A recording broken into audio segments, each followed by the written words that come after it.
Well, Mark, thank you so much for speaking to me. Maybe let's start by introducing you and your business, Crewmojo. Thanks, Helena. I'm Mark Lewis, one of the co-founders and the CEO of Crewmojo. So our organization helps HR people to implement talent processes that their employees love. And when we're talking about talent processes, that's everything from onboarding to one-on-ones, goal setting, coaching towards those goals, performance reviews, feedback experiences, right the way through to offboarding and helping employees to have a great experience all the way through that journey. And this is not your first startup, right? So this is not your first foray into business. How did you get into the world of HR and HR tech? Yeah, great question. So I previously founded with a couple of guys in tech, and we did things very differently. That was from 2004 through to 2015. And we really focused on the culture of that business. And we had this amazing alignment of what employees wanted, what Yeah. the customers wanted, and what the company was looking to achieve. And things just seemed to naturally hum. Like we were out competing businesses that were significantly bigger than us, more resourced than us, and everything just felt in sync and aligned. And when we exited that business, private equity took it under its wing. Nice. We wanted to find out or figure out how we could help other organizations to achieve that type of alignment with their employees and their culture to make performance something that's a natural outcome of working together really well rather than something that's forced. And performance, right? This is it's sometimes a bit of a scary word. It conjures up, I guess, some mixed emotions for some of us when we talk about performance or performance management. How, how do you tackle this? I think the mixed emotions around this come from traditional performance, which, let's face it, has had decades of weight behind it. It's it's often been seen as purely a mechanism that gets wheeled out when someone's misbehaving in the business. We go, Yeah. okay, how are we going to engineer them out of it? We'll put them on a performance management plan and we'll set them up for, Yeah. yeah, PIP, exactly. 3 months, away we go and we'll get rid of them. But that's significantly changed. Really, it's we like to call it performance enablement. It's Yeah. much more about how do we enable people to be successful in their roles, and how do we coach people in through a fair process that's setting them up for success, and how do we equip managers to do that process, and how do we equip HR to ensure that process is happening in the most optimal way for their business. So I think it's without question something that has been historically feared for good reason, but it has been going through a complete change over the last really 10 to 15 years. And it has gone through some cycles, right? It's been dead, according to some publications. It was, when was it? A few years ago. Performance management is dead. I forget which publication boldly stated that. What are some of the kind of key trends and iterations that performance management has gone through? Yeah, it was sort of 2015 when it really got a good smashing, and those headlines were coming out left, right, and centre. And if we think before that, really the performance review, the end of year review, the annual review, whatever you want to call it, appraisal, that was in the form of a lot of questions, typically paper based. Managers would spend like literally a whole, couple of weeks, if not more, writing endless reviews about their team members. It was often a checkbox process because it's very much based on managers' opinion. Yeah. And I think it reached this boiling point of people going, hang on, what are we wasting our time on this for? There were studies by, I think it was Gartner, that found literally hundreds, if not thousands of hours were kind of being wasted on this process of filling out these forms for not much return. So around about 2015, I think it was Deloitte was one of the first to say, we're ditching the reviews. Adobe was in there as well. Numerous, IBM, numerous big enterprise organizations said, no more reviews. So that was being replaced by what was aimed at the time to be a quarterly conversation, like a Hmm. check-in, see how you're going, bit of feedback, 4 questions, very simple to get along with. Then there was some research a couple of years into that, and it was by CEB, and they found that having no performance review actually led to a 10% drop in performance. Absolutely fascinating. And the reason behind that is people didn't know how they were going. So yeah, they were having these quick check-ins, but they didn't really have this formalized, this is how you're going, this is where you stand. And in particular, the high performers were not then getting the recognition for their work. Hmm. And then they're going, well, why am I bothering? Let's just toot along like everybody else. We'll have these conversations and not worry about too much effort.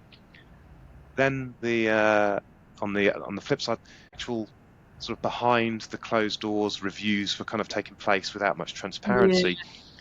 And it just led to a whole sort of silent kickback against not having these reviews. So we saw from 2018, reviews very much were coming back into vogue.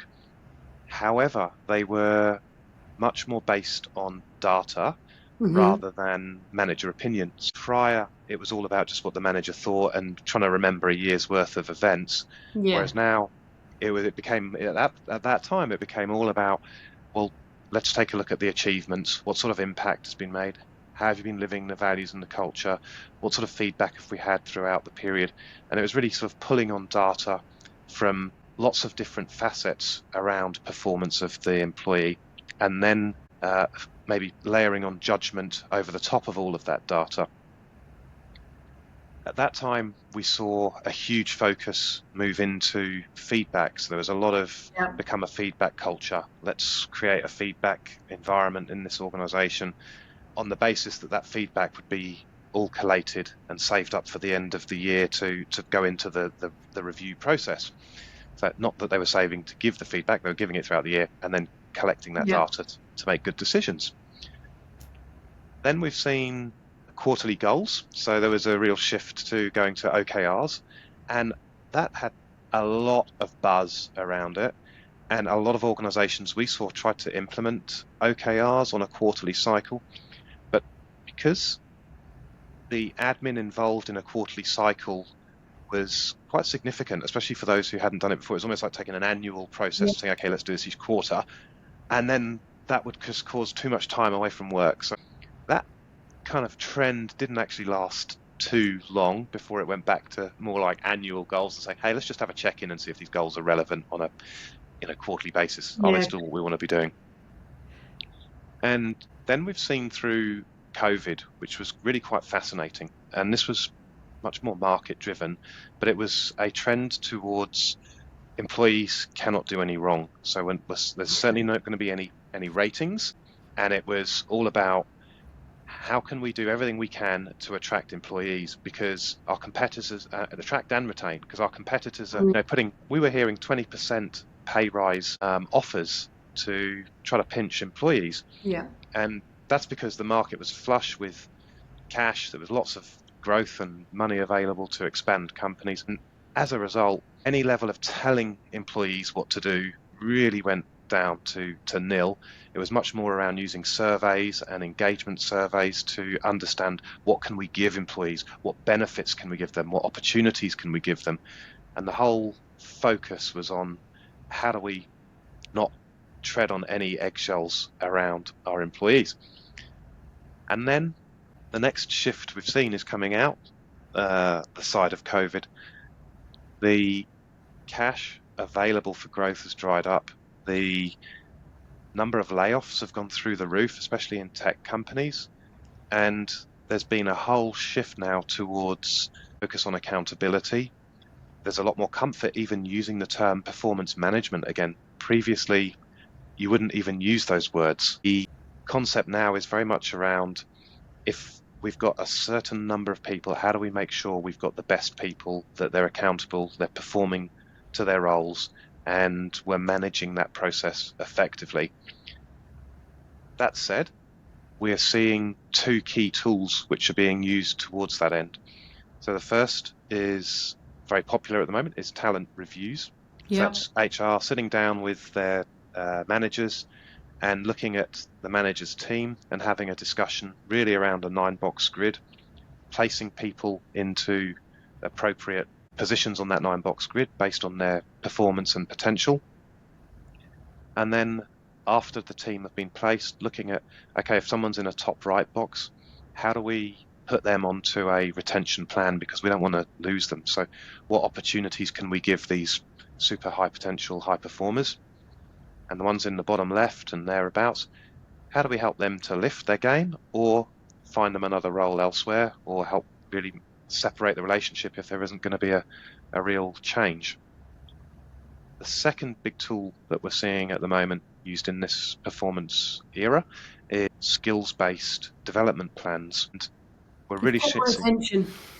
Okay, yeah, it's honestly, it's really popular at the moment. So we're seeing, and we're seeing them used in different ways. So we're Yeah, seeing skills at the role level. So if someone's new in role, yeah. then it's helping employees to self-assess how they're tracking against the skills required to do that particular role effectively, identifying areas where they might want to upskill or fill a gap where it's been identified collectively between the manager and the team member. So it's still very collaborative, and then setting a plan for the next either 6 months or 12 months as how they're going to uplift skills to be very competent in their particular role.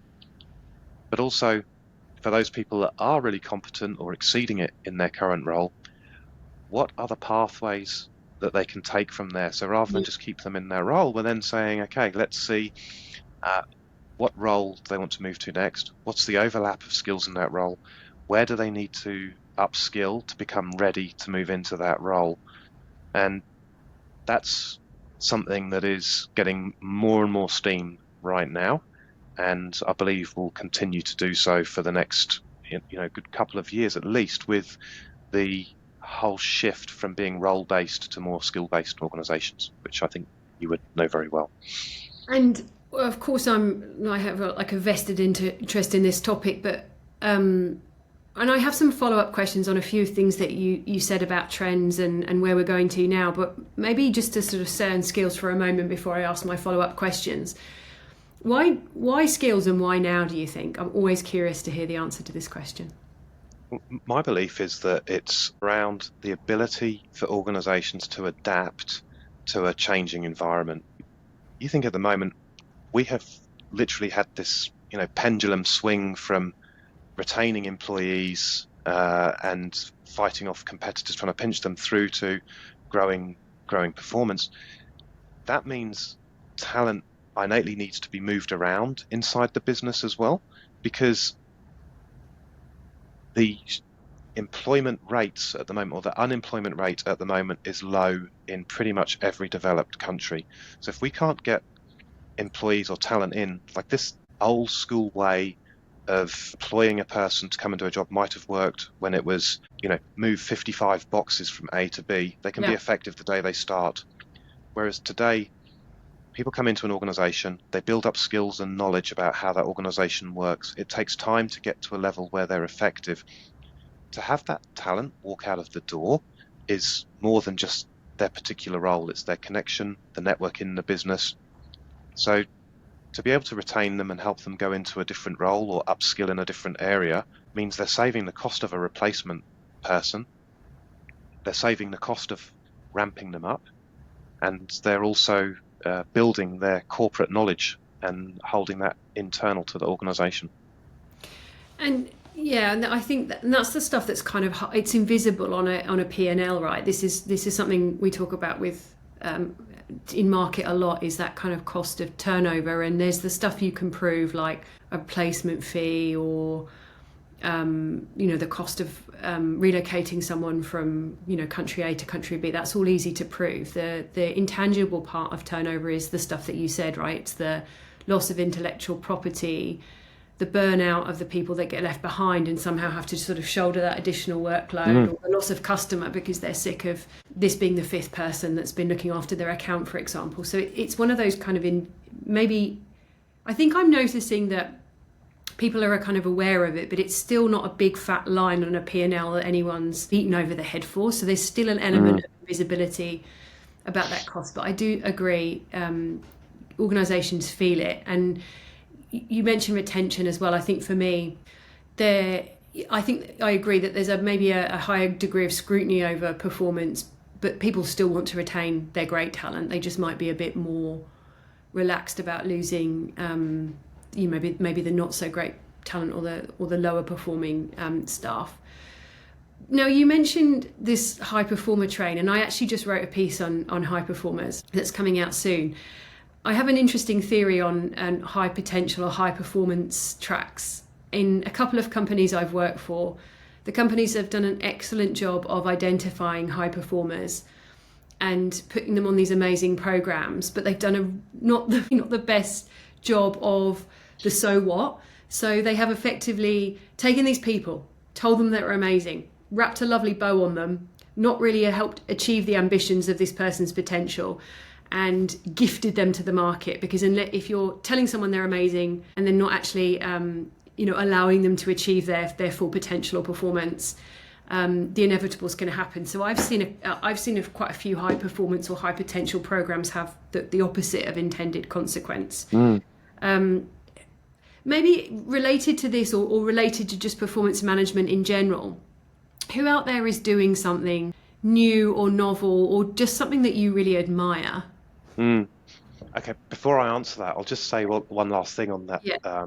high performance, high potential person track. What we're seeing is some really novel ways of, I guess if you rewind 20 something years ago, it'd be, let's send all of these hypos off on a outward bound camp or something and say, Yeah. hey, or you're on this leadership course and off site. It's like To the we're not woods. seeing like that. And what we're seeing is things like, okay, let's sit down with them and ask them what projects would they like to get involved in. Can we attach them to a mentor that's a couple of steps ahead of them? Can we give them a job shadowing thing? So we're seeing a lot more interesting ways, and it's not just about saying, here, we're giving you this program. It's about, okay, how can we help your career? What are the next steps? And there's this real focus on actually collectively coming up with a plan that they're then going to take that path over the next year, and they're going to have accountability meetings around it. So it becomes something, yeah, a lot more substance than maybe what it was, Yeah, a few a years couple ago. of decades ago. Yeah, yeah. I'm actually kind of hearing as well this appetite. I haven't really come across anyone doing it yet, so interested to hear your view on this. Of like some companies wanting to create almost like an adult grad rotation, and Mhm. especially for that leadership level where it does pay to have emerging leaders or emerging senior leaders rotate through different areas of the business. I'm always wondering, I'd love to see some examples of companies doing that. So they're deliberately rotating people through different areas of the business to give them that kind of well-rounded exposure and that network as well before they take that leap up into the senior leadership or executive leadership team. Yeah, I think it's a well-known, I guess, graduate approach. I Exactly. guess I don't know if I'm seeing it with senior leaders, but I can see why it would be, yeah, absolutely brilliant from a senior leadership perspective to get that experience across other areas. I think it really helps just at a Round that fundamental, person yeah, I out. was going to say fundamental human level. You get to have some empathy with the other people you're working with, even if you're only doing it for a short while. You can understand people's position a lot more, the complexities that every person's dealing with. So who's doing amazing things? Like, who are the Yeah. trendsetters, or what trends are you noticing now as we move into the next phase of performance management, or whatever it will be called in this next iteration? Yeah, so there's three companies that spring to mind, and Yeah, I'll give you three different examples. One company called Mantle Group, so they yeah, are a large consulting firm, I think mostly based in Melbourne, but they're kind of all over the country, maybe even New Zealand, I've I'm not heard of sure. them. Yeah, And so they've gone for a very much like a feedback style approach. And what I mean by that is when the team members finish a project, they actively request feedback from their peers yeah, and from the customers that they've worked with to deliver yeah, that project. And it's based on a set of, I think they've got roughly like 12 important criteria. yeah. And Okay. the feedback process is really simple. It just asks the person to say, what are the top three things that I've done really well, and tell me why? What are the three things that I could improve the most on? And it's out of, they pick from the same list, and why is it I need to improve on those? So it's a really simple mechanism for people to actually give the feedback. It's non-threatening, and it allows them to actually go, okay, here's where I'm doing good, and here's the areas that I can improve on. But the reason I say they've done it really well is they've embedded it into their whole performance process. So if you don't have that feedback collected, you're not going to be able to have a conversation with your coach there or your people leader there around your remuneration at the end of the cycle. So you must have captured this feedback to be able to have a REM discussion.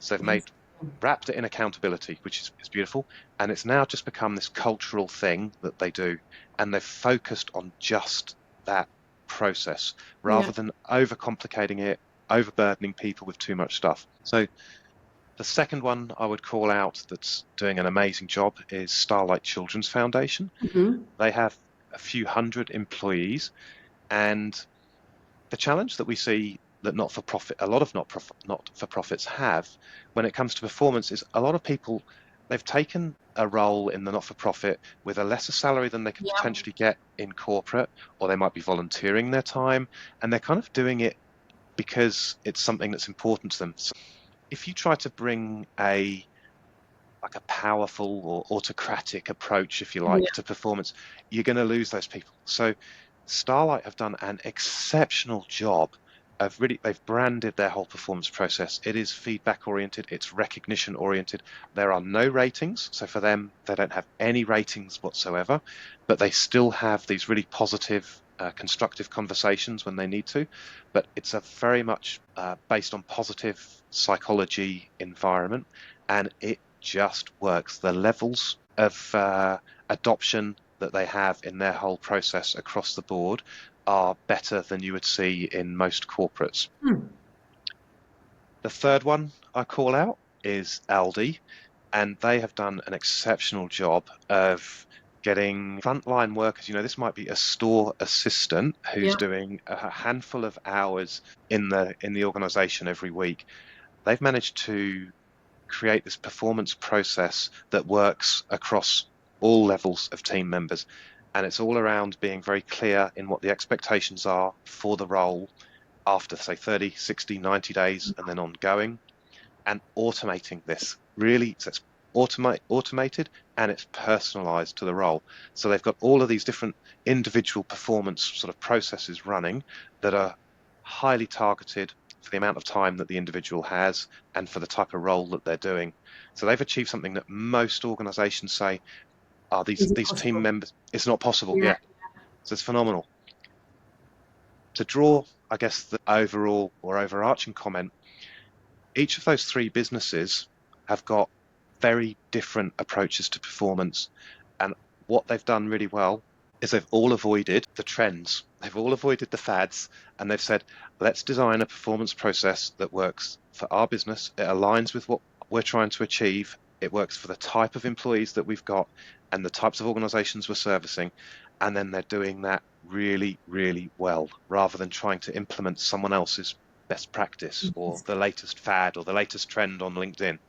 So they all have employee success at heart, and they've done a great job of making it work in the right way for their business. That's really awesome to hear. And you work with these organisations, right? Yes, These we are do. really well Yep. known to you. Yeah. Okay. Yep. And I am going to kind of try and have you make some predictions now. And I know that this is always hard and uncomfortable because who on earth does know what the future might bring? And hopefully these age okay when we look back on this video in like 5 years. Yeah, it'd be interesting to replay. How right or wrong did we get it? If you were a betting man, or if you're willing to make some predictions into the future with everything that's going on, what predictions would you make for the future of this space? Mm. I think I'll answer that with a double-pronged answer. First of all, I believe from a predictive perspective, and then I'll say from an aspirational perspective. So Okay. from predictive, I think the majority of organizations will follow this pendulum as it swings between employees having the power, as it was Yeah. in COVID, and then it swings, currently it's on the swing into employers having the power. So they kind of up the ante on performance, and then as it swings back, they start to change and adapt to that. I think that will continue to happen. I just struggle to see many organizations being able to get away from that reaction to the market. From an aspirational perspective, what I would love to see coming to this idea of performance from imagine if there was no power, no employee power, no employer power, and instead you go, how do we collectively get stuff done? And we make sure we're on this, a more of an even keel relationship. And it's trying to, the way I liken it is if you're in your family and you're trying to persuade the kids to do something, it's a lot more effective when they feel like they've had a part in that decision. But you can't use this power to really tell them to do it because they know exactly how to push back. But when Uh-huh. you've got this, or maybe a better example would be a friendship example. You get stuff done together because you both work out what it is that needs to be achieved and you come together on an even keel. So it's getting stuff done without the use of power or hierarchy.